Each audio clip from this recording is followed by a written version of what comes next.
di dalal jàmm monsieur le maire Talla Sylla ak équipe bi mu àndal di dalal jàmm tamit ODCAV de Thiès mi nga xam ne moo doon organisateur tournoi bi donc ñoo ngi leen di dalal jàmm li ma ciy wax du bëri mooy am nañu mbégte lool maire déplacé wu ñëw fekk suñu zone ñu am équipe bu koy final muy Bokk Jom nekk une équipe boo xam ne depuis 3 ans 4 ans muy équipe boo xam ne mérité na am dara. depuis kuy suivre nawetaanu Thiès xam ne équipe la boo xam ne depuis 4 ans mi ngi liggéey pour am dara donc ñu koy ñaanal yàlla defal ko ndam ci final bi ñu jëm donc zone bi yëpp pare nañu ànd ak équipe bi gunge ko dem stade ASC yëpp danañ mobiliser wu ànd ak équipe yëpp dem stade suñu demee tamit gagné ko incha allah rabbi dañuy àndaat ñëwaat ci zone bi donc ñun mbégte boobu lañ ci am donc ñoo ngi gërëm ñëpp di sant ñëpp donc incha allah rabbi tamit on va jouer avec fair play benn xët-xët du fa am. benn problème du fa am soobee yàlla yonent bi donc ñoo ngi invité ñëpp ci boobu ci boobu mbir donc am naa mbégte parce que Talla mi sama collègue la ñu bokk conseil municipal Thiès Est donc moom mu ñëw ànd ak ñun ci taxawaay bi donc dañ ciy am double mbégte lañ ci am donc dañ koy ñaanal tamit coupe bi jik ko ba déwén ni mu ko organisé ren yàlla dimbali ko mu ay andi at mu koy continuer di ko organisé nii jërëjëf merci beaucoup. merci monsieur. ñu ngi nuyu ku nekk ci sa tur ak sa sant. maa ngi wax nag ci turu le président de l'ASC Bokk Jom di njëkkee ci nuyoo bi monsieur le maire Talla Sylla di ci nekk sunu président zone bi nga xamante ni mi ngi def travail bu remarquable di ci teg aussi le président de l'autre zone monsieur Bachir Diawara waa Bokk Jom ñëpp a ngi fi tey ñëpp a ngi ci jàpp. première falu Idrissa Seck comme maire de Thiès coupe boobu yaakaar naa nun noo ko jël ni nga ñëwee tey yàlla na nga nu jigee noonu te yàlla na nu yàlla jox ndam. nu football ko ci tekk ak tey ak dal ay bañ a am histoire bañ a am ku mën sa moroom duma ñëpp bokk àndaat bokk nday ak baay doolu ñibbi man nag ñaari ASC yëpp ci laa bokk parce que ASC Bokk Jom ci membre fondateur yi laa bokk te waa Africa itam samay doom ñoom ñooy seen i nijaay sama jabar foofu la jógee kon ku yàlla jox ndam daal nanu ci ànd nangu ndogalu yàlla te histoire bañ a am xeex bañ a am li la ñu amoon ci luñ ci sànni merci. Doudou. donc ñu ngi nuyu waa ASC Entente Jàkkaarloo Bokk Jom Jàkkaarloo ñu koy gën koy xam ci EBJJ donc di rafetlu bu baax accueil bi lii ñun yàgg nañ koy def ndax yaakaar naa ne à chaque fois bu ñu waree def final moo xam final coupe du maire wala final ODCAV départemental dañuy faral di ñëw di seet si ASC yi nemeeku leen mais di leen wax aussi li nga xamante ni noonu la ñu bëgg bu subaak jàmm incha allah rabi bu ñu demee ñu mën a organiser sunuy phase ci noonu ci jàmm. nga xam ni que le meilleur gagne mais tey jii dañoo am benn mbégte ndax comme Doudou waxoon na ko sànq c'est la première fois depuis bi ñu nekkee ci mouvement bi ak tey ñu war a organiser finale coupe du maire que le maire se déplace avec tout son staff te waxuma la loolu kese mais déployer tous les moyens yi nga xamante ni ñu war a dem ci organisation yi wala luy ASC yi am mettre ko à la disposition de l'ODCAV pour ñu mën ko mettre à la disposition des ASC. tey jii ni nga gis ni li nga xamante ni moom la ASC war a finalo suba lépp jënd ko à temps defar ko floqué ko au nom des ASC andi ko war ko remettre aux ASC enveloppe financière yi nga xamante ni aussi moom la ñu war a jox ASC yi ñu xam ni c'est 500 000 francs pour le vainqueur 300 000 francs pour le vaincu mu xam ni phase dafa metti mu ne préparatif final métti na comme ni ko ODCAV doon defee chaque fois mu ne dinaa jël ci loolu yi 200 000 francs ku ci nekk ñu jox le ko pour nga gën a mën a préparer sa kii loolu dañ koo rafetlu bu baax te buñ toolee ñëwee fii laaj na aussi ñu xam ne mbir mi noonu la demee ñun donc ñun ñoo nekk organisateur mais lépp c'est la mairie donc monsieur le maire merci. Monsieur le président de l'ODCAV président wu zone bi président wu ASC bi ak suñu shérif bu tedd bi nga xam ne moo wax ci turam maa ngi leen di nuyu responsable yi di nuyu entraîneurs yi di nuyu joueurs yi di nuyu supporters yi di leen wax ne li nu jëm suba nañ ko jàppe fête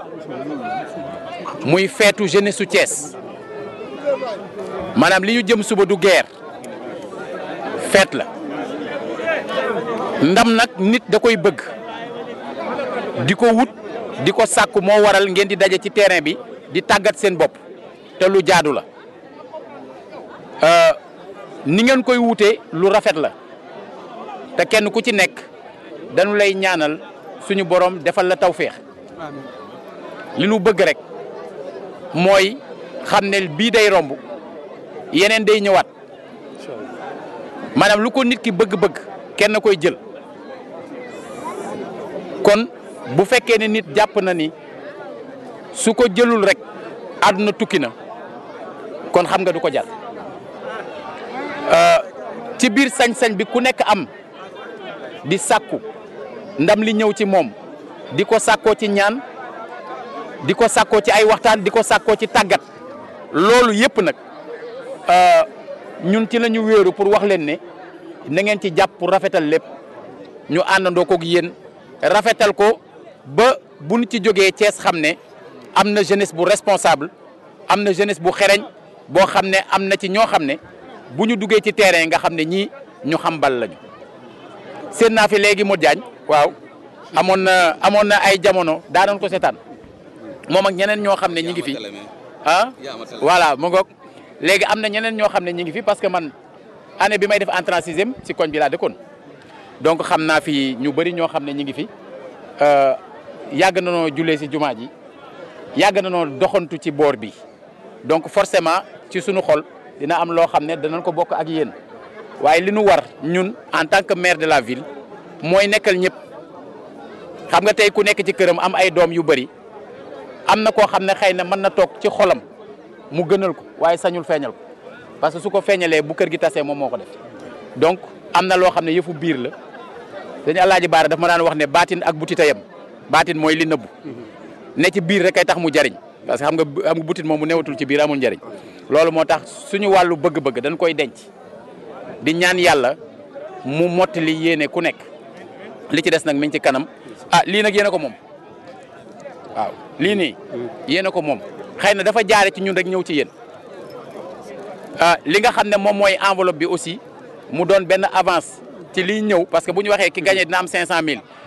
ki gagnéwul dina am 300000 ñu ni kon war nañ cee mën a génnee 200 te du yàq dara parce que kenn xamagul kan la léegi kenn ku ci nekk ñu dimbalee la ko nga teel ko jot ngir mu mën laa dimbale ci waajal bi li ci des nag mi ngi ni fexe nañu ba ñu bind ci turu ASC ba kenn ku ci nekk man cee gis boppam waaw fexe nañu aussi ba defe ko ci anam yoo xam ne day nekk couleuru ASC yi voilà donc yàlla na leen yàlla jàppale jërëjëf. ton staff ils n'ont pas lésiné sur les moyens lépp li nga xam ne waroon na ko def na ko wàcce na ko ak ñun et pour la première fois depuis que ODCAV am ñuy football final pour la première fois un maire se déplace ànd ak son staff pour tout simplement remettre des équipements remettre une enveloppe ba pare des mots de bienvenue à l'endroit des ASC yi nga xam ne elles vont participer à la finale. ci nekk donc ñuy xamal que ni rek di wax monsieur le président Talla donc bienvenue daanaka sax fi la mës a nekk mais mbégte la ñu sentir un Thiessois un fidèle Thiessois nekk diriger la mairie donc loolu fierté waa Thiès la te vraiment Talla ku ko xam ni Thiès rek moo ko yitteel te lii wane na ko pour une grande première ah monsieur le maire ñëw la veille d'une finale mu ñëw di dalal équipe yi loolu vraiment loolu je ne trouve même pas les mots pour wan leen rek ñun suñu contenté fi mu egsi donc depuis toute la semaine le bruit court que ni Talla dina ñëw est-ce que dina ñëw mais Talla en personne en chair et en os mi ngi nii donc bienvenue Talla ñu lay ñaanal yàlla yan bi yàlla na oyof ci yow yàlla na ko ñëpp yàlla na ku ci nekk gis ci boppam te vraiment ñëpp a ngi koy rafetlu vraiment ñi ngi lay ñaanal gudd fan ak wér ak vraiment liggéey bu barke donc ci gàttal loolu daal vraiment je ne trouve même pas les mots parce que ñëpp ñu dañoo kontaan daal lii mbetteel la moo xam ne vraiment monsieur le maire vraiment encore félicitations et puis ñëpp a ngi lay encouragé ñëpp a ngi ciy jàpp aussi donc ci gàttal kàddu yooyu daal vraiment la ñuy kii daal. Merci monsieur le président. Je suis thiessois comme vous et je suis devant le maire de Thiès qui assiste aujourd'hui à la veille d'une finale donc aux préparatifs. Déjà loolu c'est un réconfort moral pour nous les responsables mais réconfort aussi pour les populations ñoo wax ni ko du ma ci dellu si waat l'ODCAV de Thiès a cette fierté mais je ne voudrais pas avancer sans pour autant en 2 secondes rendre un hommage vibrant et mérité à monsieur Diallo Ismaïla qui a occupé la commission sport de cette mairie de Thiès depuis belle lurette avec qui nous travaillons, nous avons cheminé depuis très longtemps et qui n'a jamais lésiné, en tout cas sur ses moyens personnels, ensuite sur ses efforts physiques, sur sa santé et tout, pour réunir toutes les conditions pour que les finales soient réunies. Et vraiment, au nom de l'ODCAV de Thiès, on lui rend aussi un hommage important et mérité. Je dis ici que, monsieur le maire Talla Sylla, je discutais hier avec un ami, lui disant que Talla va assister à la remise des équipements. Pour moi, est-ce que Talla dina ñëw? D'autres ont dit, aujourd'hui Talla est là, c'est pour donner un peu une image nette, un peu de la personne.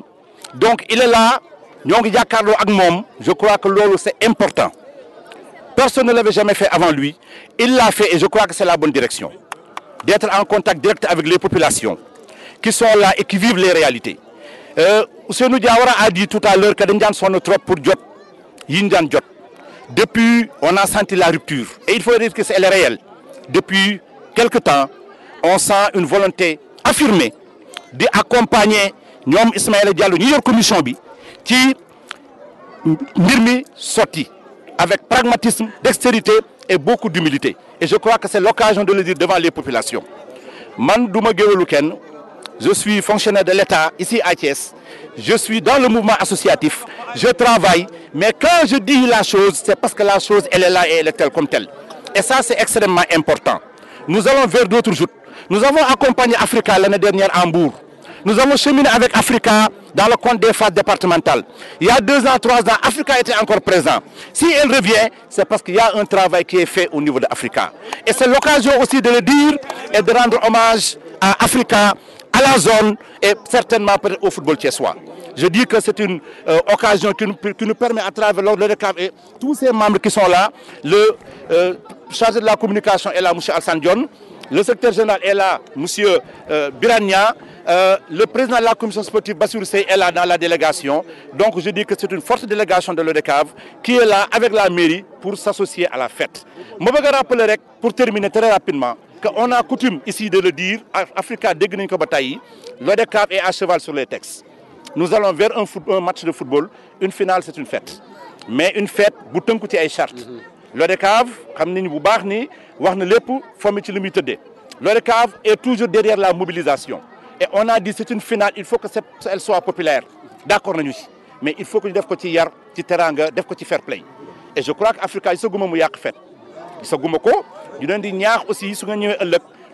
fassions les ODCAV pour organiser fête pour que nous en tout cas l'ODCAV à travers ma voix souhaite que la fête soit belle demain inchallah avec le maire qui va faire son baptême de feu demain et nous serons à ses côtés pour que la fête soit virevoltante et très belle. Je vous remercie. maa ngi leen di nuyu yéen ñëpp di nuyu ki fi nekkal ODCAV di nuyu ki fi teewal zone bi di nuyu président ASC bi di jaarale ci moom nuyoo boo xam ne bëgg nañu ñëpp ñu nekk ci ASC bi jot ko muy responsable yi muy entraîneurs yi muy joueurs yi muy supporters yi muy ñi dëkk ci koñ bi yëpp tey nag dama ñëw ànd ak ñi nga xam ne samay collaborateurs lañu am na ci ay adjoint au maire donc kenn koo xam ne moom nee naa ko yow xaw ma tey maire nga xaw ma supporter nga parce que moom fi la dëkk muy Sankhare waaw moom maire la supporter la ak le président de la commission sport donc Ismaïla Diallo nga xam ne yaakaar naa ne ku yàgg yëngatu ci yi xam nga ko am na ñeneen ñu nekk si biir délégation damay bañ a nekk di lim parce que guddi na ba pare te da ngeen am leen lu ngeen di def suba dafa am lu ñuy waajal li ñuy waajal wax nañ ko fête la il faut vraiment mu nekk fête. dëkk yu bëri ci Sénégal bu ñu tollee ci lu mel nii dañuy tiit ndax dañu naan buñ ca génnee dina am yu fa xew yoo xam ne ci xeetu violence lu yàq lay doon ba kenn dootul bëgg a dégg nawetaan wala sport wala final. ma am yaakaar ne Thiès mën nañu commencer liggéey ko mu nekk une ville sans violence ndax fii dëkk la boo xam ne du dox daje yàlla xam na ni ñi ëpp ci ñi fi ne seeni maam ñu ngi fi woon ba tax na ñu bëri dañoo màggandoo am ay relation te loolu waruñu ko yàq maanaam final jaru ko coupe sax jaru ko lu ko ëpp sax jaru ko alors kon na kenn ku ci nekk dem ak xalaat boobu ak esprit boobu te am naa yaakaar ci li ma xam ci njiit yi nga xam ne ñoo fi nekk ak li ñuy inculquer ñi fi ne am naa yaakaar ci ne en tout cas ci seen wàll Africa bu ëllëgee lu rafet rek lañ ciy gis am naa ci yaakaar li ci des nag ndam moom yàlla moo ko moom mais li aju ci yéen yéen a ngi koy def li aju ci yéen mooy ñaan li aju ci yéen mooy waajal mooy ngeen di tàggat seen bopp te yaakaar naa li leen indi ba ngeen agsi fii Pastef la Pastef boobu nag mooy seen meilleur atout kon ñun li nu war mooy ñaanal ñëpp yàlla jàppale leen ah comme ni ma ko waxee waa Bokk Jom rek xam nga bu fekkee nit dafa am ay doom yàlla moo def nit dina am ku ko ci gënal waaye sañu koo wax sañu koo fésal ndax bu ko fésalee bu kër gi tasee moo ko def waaw kilifa moo ma ni woon baatin ak butite yem ne ci biir rek kay tax mu jariñ waaw baatin nag mooy li nëbbu dafa am loo xam ne moom luy nëbbu la maanaam monsieur le maire ku mu faral moom day nëbbu Thiès laa faral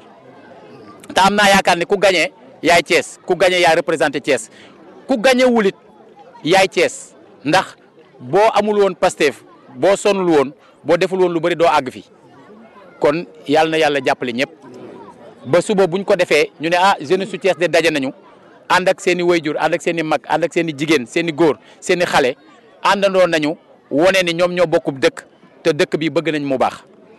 bi may mujj fii ci place bi dama ñëwoon fii pour xool ndox pour xool jafe-jafe yi nga xam moo fi yàgg am pour seet ci kanam bu ñu dajalee xéewal yi ko war a mën a gérer nan lañ ci mën a gën a jàppee tey jii ñu daje fi ngir lan ngir fekk fi équipe boo xam ne malgré jafe-jafe yi fi nekk réussir na liggéey ba mën a toll ci niveau bi loolu am na lu muy tekki am na lu muy tekki te lu am solo la en tout cas ñi ngi encore une fois encourager joueurs yi encourager dirigeants yi encourager seen entraîneurs yi encourager supporters yi bu soobee yàlla suba dinañ daje bu ñu dajee foofu ñu fexe xumbal ko ba mu xumb. En fait nous voulons que Thiès soit une ville sans violence vraiment le sport a ses règles le sport a ses lois nous avons la conviction que les responsables des deux équipes Bokk Jom comme Africa sont conscients justement de leurs responsabilités et notre conviction est que demain la finale sera une fête. Nous avons essayé en tout cas d'y participer par les moyens qui sont à notre disposition, mais des moyens qui nous ont été donnés quand même par les Thiessois, il faut le dire.